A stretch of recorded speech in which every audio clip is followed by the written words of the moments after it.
Capítulo 3. Da nomeação, da posse e do exercício. Seção 1. Da nomeação. Artigo 11. Haverá nomeação: 1. Para provimento de cargos efetivos de classe inicial de carreira. 2. Para provimentos de cargos comissionados. Artigo 12. A nomeação para cargo efetivo inicial de carreira depende de aprovação em concurso público, observada a ordem de classificação e dentro do prazo de sua validade. Parágrafo único. O concurso observará as disposições constitucionais e as condições fixadas em edital específico. Artigo 13. O servidor nomeado em virtude de concurso público tem direito à posse, observado o disposto no parágrafo 1º do artigo 14 desta lei. Seção 2. Da posse. Artigo 14. Posse é a investidura no cargo, com aceitação expressa das atribuições, condições e responsabilidades a ele inerentes, formalizada em assinatura do termo respectivo pela autoridade competente e pelo empossado. Parágrafo 1º. A posse ocorrerá no prazo de 30 dias, contado da publicação do ato de nomeação, prorrogável por mais de 30 dias, a requerimento do interessado ou por quem o represente legalmente. Parágrafo 2º. A posse poderá dar-se mediante procuração específica. Parágrafo 3º. Em se tratando de servidor em licença ou em qualquer outro tipo de afastamento legal, o prazo será contado do término do afastamento. Parágrafo 4º. A posse ocorrerá em virtude de nomeação para cargos de provimento efetivo em comissão. Parágrafo 5º. No ato da posse, o servidor apresentará, obrigatoriamente, declaração dos bens e valores que constituem seu patrimônio e declaração sobre exercício de outro cargo, emprego ou função pública. Artigo 15. A posse dependerá de prévia inspeção médica, pela Junta Médica Municipal, para comprovar que o candidato se encontra apto para o desempenho das atribuições do cargo. Seção 3. Do exercício. Subseção 1. Das disposições preliminares. Artigo 16. Exercício é o efetivo desempenho das atribuições do cargo. Parágrafo 1º. É de 30 dias improrrogáveis o prazo para o servidor entrar em exercício, contados da data da posse. Parágrafo 2º. Será revogado o ato de nomeação, se não ocorrerem a posse e o exercício nos prazos previstos nesta lei. Parágrafo 3º. A autoridade dirigente do órgão ou entidade para onde for designado o servidor compete dar-lhe exercício. Artigo 17. O início, a interrupção e o reinício do exercício serão registrados no cadastro funcional do servidor. Artigo 18. O exercício de cargo comissionado exigirá de seu ocupante integral dedicação ao serviço, podendo ser convocado sempre que houver interesse da administração. Subseção 2. Do estágio probatório. Artigo 19. Ao entrar em exercício, o servidor nomeado para cargo de provimento efetivo ficará sujeito a estágio probatório por período de 2 anos, durante o qual sua aptidão e capacidade para o desempenho do cargo serão avaliados trimestralmente, por critérios próprios, fixados em regulamento, observados especialmente os seguintes requisitos: 1. Idoneidade moral. 2. Assiduidade. 3. Pontualidade. 4.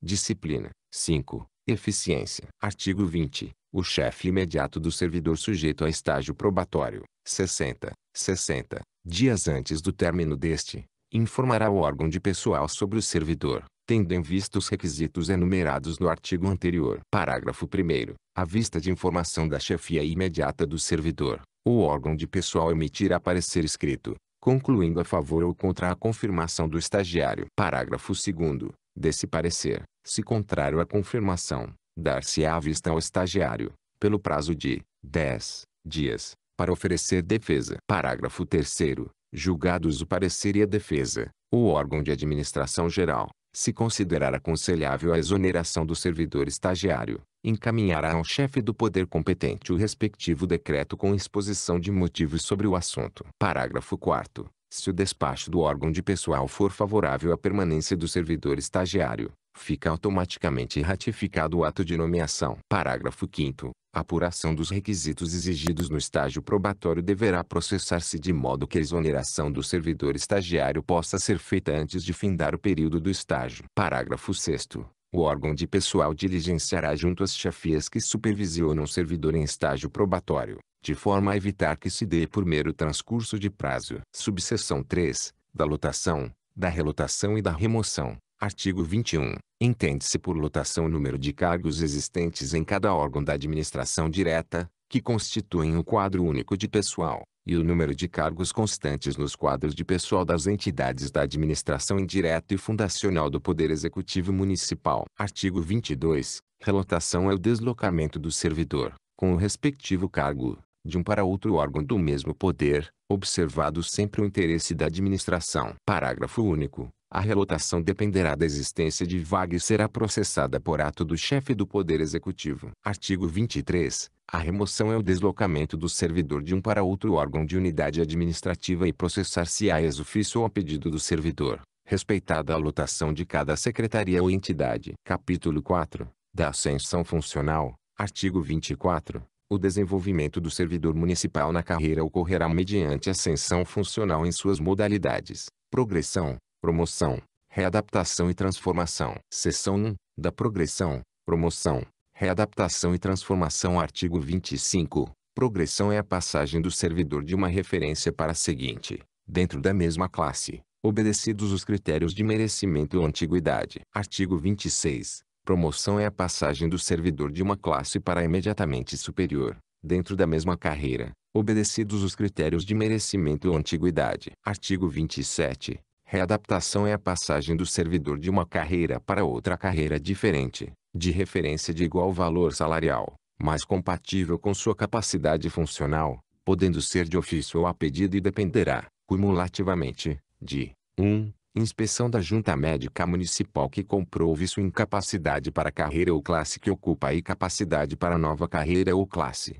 2. Possuir habilitação legal para o ingresso na nova carreira ou classe. 3. Existência de vaga. Artigo 28. Transformação é a passagem do servidor de qualquer classe de nível básico para a inicial de nível médio ou superior, ou de qualquer classe de nível médio para a primeira de nível superior, obedecidos os critérios exigidos para o ingresso nas respectivas carreiras. Parágrafo 1º. A transformação depende de habilitação em seleção interna de caráter competitivo, eliminatório e classificatório que poderá ser realizada em duas etapas, a seguir definidas. A primeira etapa, de caráter eliminatório, constituir-se-á de provas escritas. B. A segunda etapa, de caráter classificatório, constará de cômputo de títulos e o treinamento, cujo tipo e duração serão indicados no edital da respectiva seleção. Parágrafo 2º. As vagas reservadas para transformação não poderão ultrapassar o limite de 50% dos cargos não preenchidos. Capítulo 5. Da transferência.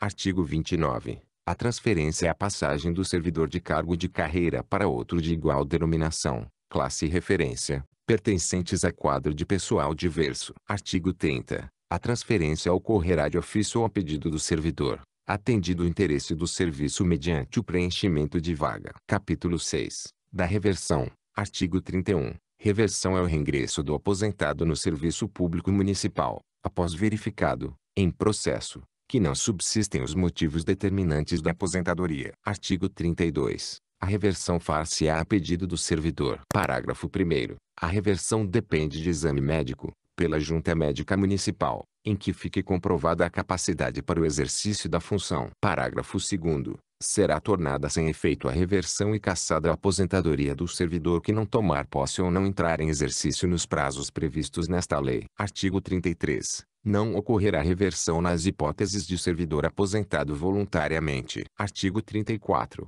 A reversão dar-se-á, de preferência, no mesmo cargo anteriormente ocupado. Artigo 35. A reversão não dará direito, para nova aposentadoria e disponibilidade, a contagem do tempo em que o servidor esteve aposentado.